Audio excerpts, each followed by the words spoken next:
बेटा बोला माँ ऐसा काम करूँगा, पूरी दुनिया में नाम हो जाएगा, पूरी दुनिया याद करेगी। और माँ बोलती है बेटा अपना ध्यान रखना, कहीं ट्रेन में बैठ के सो मत जाना। अपने सबसे दुलारे बेटे को अमृतसर के रेलवे स्टेशन पर छोड़ने आए माँ बाप को भी शायद ये अनुमान अंदेशा नहीं था कि उनके बेटे के साथ उनकी ये आखिरी मुलाकात साबित होगी। साथियों नमस्कार, आदाब, सत श्री अकाल, राम राम। मैं हूं आपका अपना सुशील कश्यप हरियाणा से और आप सब साथियों का स्वागत, अभिनंदन आज की एक और नई वीडियो में, एक और नई घटना कहानी में। दरअसल आज की जो हमारी घटना कहानी है वो संबंधित है पंजाब प्रदेश से। पंजाब प्रदेश का जाना माना शहर है अमृतसर और उसी अमृत शहर में 1976 में जन्म होता है कैप्टन सौरव कालिया का। और वही कैप्टन सौरव कालिया अपनी प्रारंभिक शिक्षा के लिए हिमाचल प्रदेश के पालमपुर जा पहुंचते हैं और उनकी जो उच्च शिक्षा है वो होती है हिमाचल प्रदेश कृषि यूनिवर्सिटी, जो कि उसी पालमपुर में स्थित थी जहां से उन्होंने प्रारंभिक शिक्षा को संपूर्ण किया था, पूरा किया था। और अपनी पढ़ाई को पूरा करके वही सौरव कालिया, जिनके दिल और दिमाग में भारतीय सेना को ज्वाइन करने का जोश था, जुनून था, कहीं ना कहीं उनके दिल दिमाग में हमेशा ये रहता था कि उनको भारतीय सेना को ज्वाइन करना है। और उसी कड़ी में आखिरकार एनडीओ को क्वालिफाई कर जो सौरव कालिया थे भारतीय सेना का हिस्सा बन जाते हैं, वो भी बतौर अधिकारी। आखिरकार 1998 को सौरव कालिया जाट रेजिमेंट, जो कि बरेली में सेंटर हुआ करता था, उसको ज्वाइन करते हैं।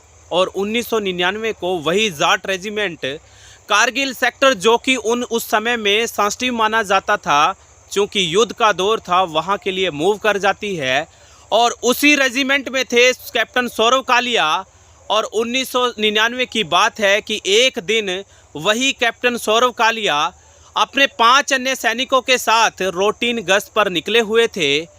और जैसे ही वो बजरंग पोस्ट पर पहुंचते हैं तो ये देखकर हक्के बक्के रह जाते हैं, सोचने समझने पर मजबूर हो जाते हैं कि ठीक सामने दुश्मन सैनिक जो है एक जो है झुंड बना करके कहीं ना कहीं बहुत बड़ी संख्या में गोला बारूद को लेकर के गश्त कर रहे हैं, चहलकदमी कर रहे हैं।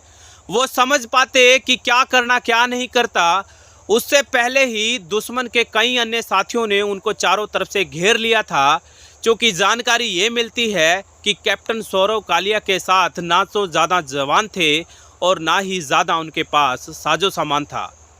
आखिरकार पाकिस्तानी सैनिकों ने उनको चारों तरफ से घेर कर बंदी बना लिया और लगभग 22 दिन तक उनको बंदी बनाकर रखा। कहीं ना कहीं तमाम तरीके की यातनाएं दी जाती हैं, तमाम तरीके से सारे लोगों को कैप्टन कालिया के साथ साथ यातनाएं दी जाती हैं, टॉर्चर किया जाता है। इतना बुरी तरीके से टॉर्चर किया जाता है कि आप लोगों को सुनकर कहीं ना कहीं असमंजस की स्थिति पैदा हो सकती है। आप लोगों की भी रोंगटे खड़े हो सकते हैं, आप लोग भी आपक हो सकते हैं, आक्रोशित हो सकते हैं। दरअसल उन 5 अन्य साथियों के साथ कैप्टन सौरव कालिया को इतना क्रूरता से जो है बिहेव किया जाता है, कहीं ना कहीं उनकी पूरे शरीर को छलनी तो किया जाता ही है, साथ ही साथ उनकी आंखों को भी नोच लिया जाता है। उनके पूरे शरीर को सिगरेट के जो हिस्से थे उनसे दाग दिया जाता है। उनके शरीर की हड्डियों को एक एक कर बेदर्दी से तोड़ दिया जाता है। उनके जो कान थे, बताया ये भी जाता है कि बेदर्दी से उनको भी काट दिया जाता है।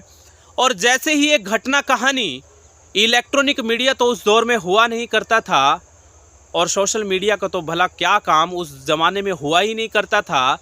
तो जो प्रिंट मीडिया था, जैसे ही ये घटना कहानी अखबारों के माध्यम से, पत्रिकाओं के माध्यम से देश दुनिया में बैठे हुए लोगों को पता चलती है, तो कहीं ना कहीं वो भी सोचने पर मजबूर थे, कहीं ना कहीं अपनी जो भड़ास है तरह तरह से निकाल रहे थे।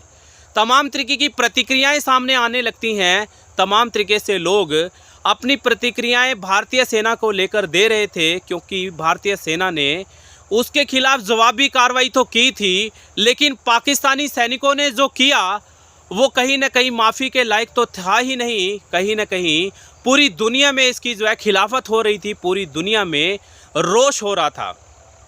आखिरकार जो सौरव कालिया थे, उनके पिता को अखबार के माध्यम से जब सौरव कालिया की फ्रंट पर छपी हुई वो खबर नजर आती है, जिसमें साफ और स्पष्ट लहजे में लिखा गया था कि कैप्टन सौरव कालिया और कई अन्य साथियों को पाकिस्तानी सैनिकों ने बंदी बनाया हुआ था, और जैसे ही ये खबर उनको कान में डलती है तो कहीं ना कहीं वो गमगीन माहौल में चले जाते हैं, उनको डर सताने लगता है। और चंद दिनों बाद ही जैसे ही उनकी पार्थिव शरीर गांव गली में पहुंचता है तो हर व्यक्ति जो है गमगीन माहौल में था, आंखें नम थी। कहीं ना कहीं तमाम तरीके से लोग अपनी भड़ास पाकिस्तानी सेना को लेकर निकाल रहे थे, तरह तरह की प्रतिक्रियाएं सामने आ रही थी। कहीं ना कहीं पूरे देश में शोक की लहर फैल चुकी थी, चूँकि बर्बरता की सारी हदों को पाकिस्तानी सैनिकों ने पार किया था। कहीं ना कहीं क्रूरता की सारी हदों को तार तार किया था, आम की जो सारी हदें थी उनको पार कर दिया था। और जैसे ही ये उनका पार्थिव शरीर गांव में पहुंचता है तो सबसे पहले सौरव कालिया के भाई को शिनाख्त के लिए बुलाया जाता है। लेकिन जैसे ही सौरव कालिया के भाई अपने भाई की डेड बॉडी को, पार्थिव शरीर को देखते हैं तो साफ और स्पष्ट लहजे में उसकी शिनाख्त करने से मना कर देते हैं, चूँकि उनके शरीर को इतनी बुरी तरीके से कुचला हुआ था, यहाँ तक कि उनके कान को और आँख को बहुत बुरी तरीके से घायल किया था, कानों को काटा हुआ था, आँखों को निकाला हुआ था। उनकी तस्दीक करना, उनकी शिनाख्त करना लगभग असंभव सा नज़र आता था। लेकिन आखिरकार उनकी जो आईब्रो होती है उससे उनकी शिनाख्त कर ली जाती है, चूँकि कैप्टन सौरव कालिया की जो आईब्रो थी ठीक उसी प्रकार से थी जैसे कि उनके भाई की थी। और आखिरकार उनके पार्थिव शरीर को बड़े मान सम्मान के साथ मुखाग्नि दे दी जाती है।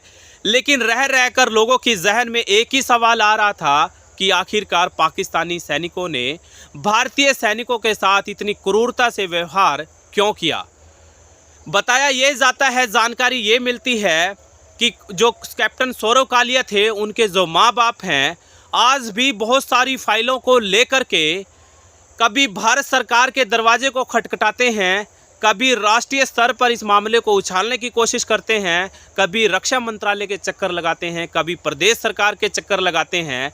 कहीं ना कहीं रह रहकर एक सवाल जो उनके दिल और दिमाग में आता है, तमाम लोग एक ही सवाल करते हैं कि आखिरकार पाकिस्तानी सैनिकों ने जो भारतीय सैनिकों के साथ किया उसका न्याय कब मिलेगा। कैप्टन सौरव कालिया और उनके साथियों को न्याय कब मिलेगा। कहीं ना कहीं न्याय की दरकार है और इस बात को लेकर के तरह तरह की चर्चाएं होते हैं, तरह तरह की घटनाएं, कहानियां भी सामने आती हैं। और साथियों, एक बात और जोड़ूंगा, जब कैप्टन कालिया सबसे पहले ड्यूटी पर गए थे तो रेलवे स्टेशन पर अपने माँ बाप को बोलते हैं कि मम्मी डैडी ये लो ब्लैंक चेक और जितना पैसा चाहो अपनी मर्जी के साथ इसको निकाल लेना जब मेरी तनख्वाह आएगी, सैलरी आएगी। लेकिन साथियों, आप जो है सुनकर के गमगीन माहौल में जा पड़ेंगे कि कैप्टन सौरव कालिया की जो सैलरी है माँ बाप को तब रिसीव हुई जब वो शहीद हो चुके थे। आज भी जब माँ बाप से बात की जाती है तो रह रह कर रो रो कर एक ही बात कहते हैं कि जब तक शरीर में एक एक कतरा सलामत है, जब तक उनके शरीर में खून का एक एक कतरा है, एक एक सांस बाकी है, वो अपने बच्चे के लिए, इस देश के जवान के लिए, इस वीर योद्धा के लिए, न्याय के लिए जोर आजमाइश करते रहेंगे, आखिरी सांस तक उम्मीद और आस को बरकरार रखेंगे। साथियों, ये थी आज की घटना कहानी। आपको कैसे लगी ज़रूर बताइएगा। यदि आपको ये वीडियो देखना अच्छा लगता है तो हौसला अफजाई के तौर पर सब्सक्राइब करिएगा, शेयर करिएगा। यदि कोई आपकी प्रतिक्रिया है तो कमेंट बॉक्स में ज़रूर बताइएगा। बहुत बहुत शुक्रिया। जय हिंद, जय भारत, वंदे।